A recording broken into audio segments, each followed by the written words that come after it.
नमस्कार दोस्तों।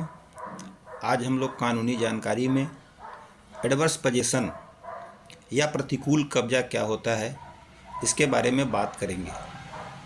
हम सब सुनते हैं कि किसी की प्राइवेट संपत्ति पर, प्राइवेट लैंड पर यदि किसी दूसरे व्यक्ति का जो उसका स्वामी नहीं है 12 वर्ष तक यदि कब्जा रहता है तो उसका स्वामी हो जाता है।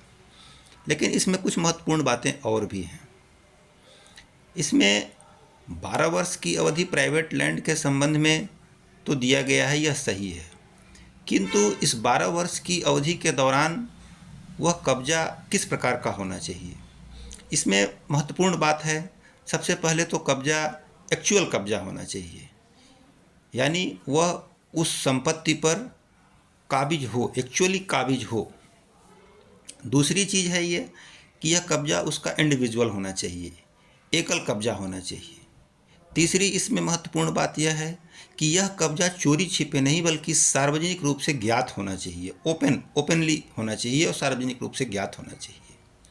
अगली इसमें महत्वपूर्ण बात यह भी है कि जो मालिक है, जो एक्चुअल मालिक है उसका, जिसकी प्रॉपर्टी है, उसे उस कब्जे के बारे में जानकारी होनी चाहिए और वह व्यक्ति उस 12 वर्ष की अवधि के दौरान अपनी उस संपत्ति को वापस पाने के लिए, वापस प्राप्त करने के लिए कोई कानूनी कार्यवाही न किया हो तो अगला व्यक्ति ऐसी संपत्ति पर प्रतिकूल कब्जे का दावा या क्लेम कर सकता है। लेकिन सरकारी संपत्ति के संबंध में, सरकारी भूमि के संबंध में यह अवधि 30 वर्ष है।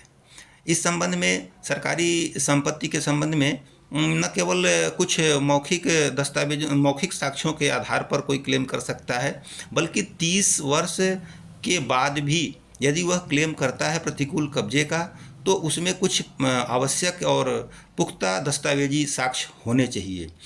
इस संबंध में माननीय सर्वोच्च न्यायालय ने अभी वर्ष 2023 में state of Kerala versus Joseph and others के केस में काफ़ी अच्छे से इसको डिफाइन किया है कि केवल कुछ मौखिक साक्ष्य के आधार पर किसी सरकारी संपत्ति पर कोई प्रतिकूल कब्जे का दावा नहीं कर सकता है, बल्कि उसके संबंध में कुछ आवश्यक और पुख्ता दस्तावेजी साक्ष्य भी चाहिए।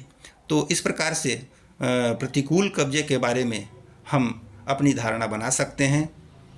अगर ये वीडियो अच्छा लगे तो आप इसे लाइक, शेयर और सब्सक्राइब कर सकते हैं। धन्यवाद।